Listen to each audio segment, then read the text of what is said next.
So Warren Buffett once said that the only value of stock forecasters is to make fortune tellers look good. In other words, even fortune tellers get it right more often than stock forecasters. So we really shouldn't listen to forecasters when they predict if the market will go up or if it's going to go down. But I don't know about you, I always kind of find it interesting anyway. Well, Bloomberg recently shared a study carried out by Data Trek Research, and they asked market participants where they thought the market will be at the end of 2020. In other words, where it's going to go for the rest of this year. So would it be higher, lower, or around about the same mark as it is today? Well, as we know, it has been a rough quarter for the US economy. Quarter meaning the months of April, May, and June, with the country plunging into a recession. Yet the stock market is alive and kicking. In fact, it's had its best quarter in more than 20 years. That's right, the past 3 months have been the best in the stock market for the past 20 years. The Dow recorded its best quarter since the first 3 months of 1987, with a 17.8% jump, while the S&P 500 logged its best quarterly gain since the final 3 months of 1998, climbing 19.9%. The tech-heavy Nasdaq composite lagged only slightly behind, with its best performance since the dot-com bubble in the fourth quarter of 1999, soaring 30.6%. On this chart, we can see the 3-month gains and falls in the American stock market since 1995. The past 10 years have had a few bad quarters, but overall the market has been remarkably consistent, posting positive numbers the majority of the time. That is, until the last 2 quarters, or in other words, since the start of 2020, when we saw a huge crash, followed by an almost instant reaction and an incredible subsequent 3 months. So it's fair to say that 2020 has been a little bit of a rocky ride. But that's the past, and the question is, what are the predictions for the rest of this year? Well, the truth is, no one can agree on when the stock market will be in 6 months. When asked where the S&P 500 index would be at the end of this year, a fifth of respondents to a survey conducted by Data Trek Research said the benchmark will close out 2020 up more than 10% from the current levels. That's roughly the same number who predicted the index will finish down more than 10%. In fact, every option from really good to really bad got basically the same number of votes, and we're only talking about the next 6 months. So we can see here how these predictions look on a chart. The 5 options that participants could select were: number 1, the market would be up 10% from the current levels, with the S&P 500 value being approximately an average of 3,050 at the time of this research. Number 2, the market would be up between 5 and 10% from the current levels. Number 3, the market would be within 5% of the current level, whether that's slightly up or slightly down. Number 4, the market would be down between 5 and 10%. And finally, number 5, the market would be down more than 10% from the current level. So as we can see, the answers were split pretty much exactly equal between all of the options. So in other words, investors have no idea what is going to happen in the market. For every investor who believes the market is about to crash, there is another investor who is bullish. Such dispersion is perhaps understandable. After the stock market's fastest ever fall into a bear market gave way to the quickest 50-day rally in 9 decades. While investors are hopeful for a quick economic recovery, the outlook is foggy as cases continue to rise and new risks emerge. Investors also have a wary eye on November's US presidential election and the potential for volatility around that time.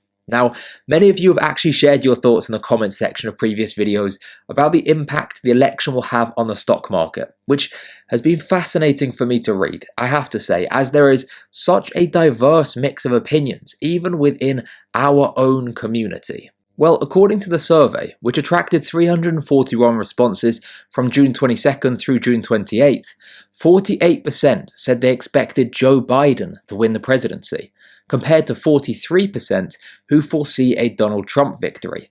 Respondents who said they believed Trump would win were twice as likely to think US equities would rally by double digits into the year end. So we saw that there is a big split between investors' thoughts on which way the market would move. Well, interestingly, there is actually more data to add to the confusion. Not only are investors undecided on which way they think the market will move, their specific price predictions for the end of the year are not even close to each other. We can see how this looks on a chart. These bars show the standard deviation for Wall Street strategist's S&P 500 year-end price target. Okay, so that was a mouthful. Basically, Wall Street strategists were asked what price they thought the stock market would be at the end of the year. Of course, some investors were bullish and thought the price would rise. Other investors were bearish and thought the price would drop. The larger the bars we can see on this chart, the greater the difference between the majority of predictions. The difference between the good predictions and the negative predictions. So as we can see, the difference between the most and least optimistic predictions in 2019 was the highest for the last 20 years. But this year, the difference was even greater. As we can see, with a value of 247, the difference between the optimistic and pessimistic predictions was 3 times higher this year than it was just 5 years ago in 2015.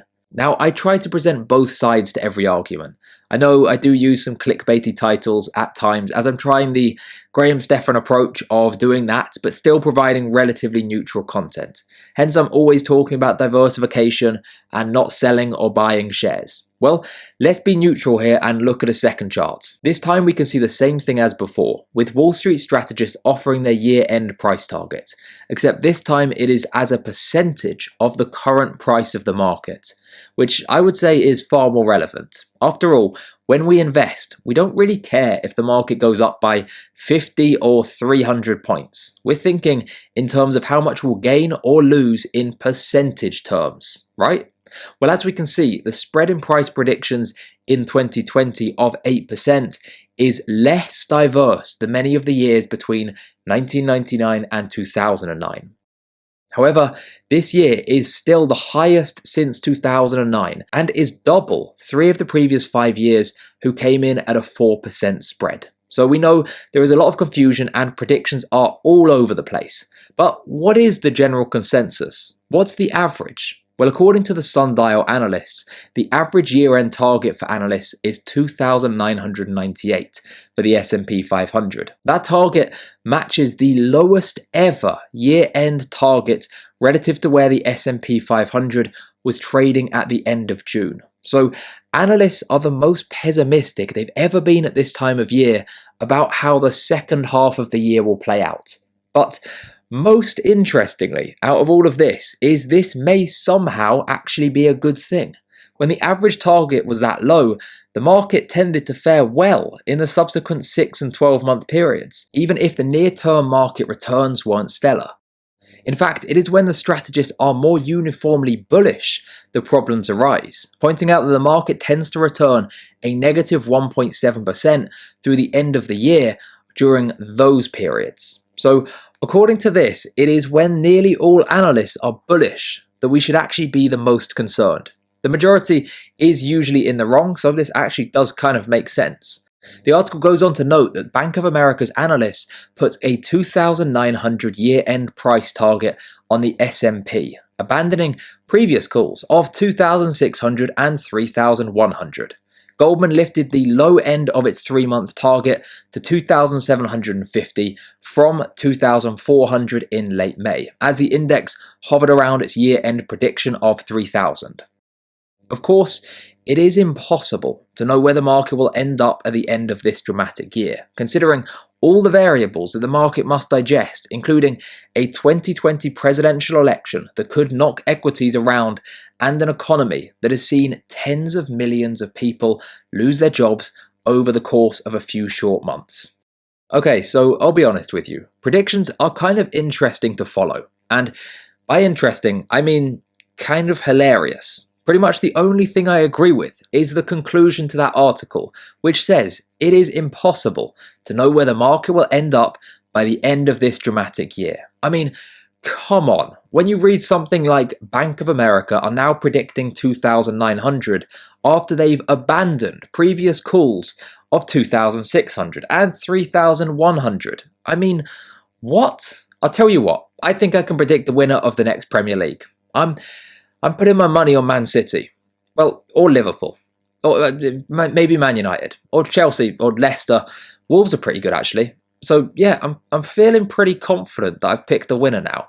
Of course, if you make enough predictions, one of them is bound to come true, but that defeats the whole point of making a prediction. Like I regularly tell you, nobody knows where the market is headed. I mean, my instinct tells me that it's more likely to drop than it is to rise before the end of the year. But with investing, you have to put your ego to one side and be humble. I have to recognize that just because I have an instinct and thoughts on the market, it doesn't mean that I'm right. In fact, there's just as good a chance that I'm wrong. And as an investor, I have to accept and acknowledge that. So as you know, I live with my family as I'm saving up to hopefully move out someday. So I'm not wealthy or anything like that, and I'm certainly not a financial advisor, so I cannot tell you what to do. Besides, it's really not my place anyway. All I would say is that history has shown us that it's generally a good idea to prepare in case you're wrong. If you think the market is about to crash, well, you might be wrong. If you think the market is about to rise, again, you might be wrong. All of these predictions are entertaining to look at, but take them with a big pinch of salt because nobody really knows. So I've been recording videos talking about an upcoming crash recently because I want people to ask themselves, are they really prepared if the market does crash? Are you prepared in case the market crashes? Now, by being prepared, I don't mean selling all of your shares. In fact, if you do that, you're not prepared in case the stock market rises in the second half of this year. Now, I can't tell you what's going to happen or what you should do. All I can say is that the best investors in the world nearly always turn to diversification in times like these. If my money is well diversified, I'll probably make a bit less in the best times, but I'll lose less in the bad times too. And if we don't know which way the market is going, and there is this crazy range, I feel like for myself at least, diversification is a good idea at the moment. It means I don't have to get up every day and worry about where the market's going to be. And when I say being diversified, I'm not just talking about buying a mix of different company shares. I'm talking about proper diversification, holding some stocks, holding some bonds, some cash, some gold, some real estate, and other types of investments. The idea being that even if one of them crashes, the others might not crash as much, or they may even rise in value, so you are less likely to lose. Again, you're probably not going to make as much in the best times, but I think that for most people, certainly myself, protecting my money at the moment is more important than anything else. So I've actually recently put together a video on how to build a properly diversified portfolio with specific things you can look into, including actual percentages for investment types. I've really tried to be as specific as possible. Click up here now to check it out and learn how to protect your money in case there is a crash. Thank you for watching.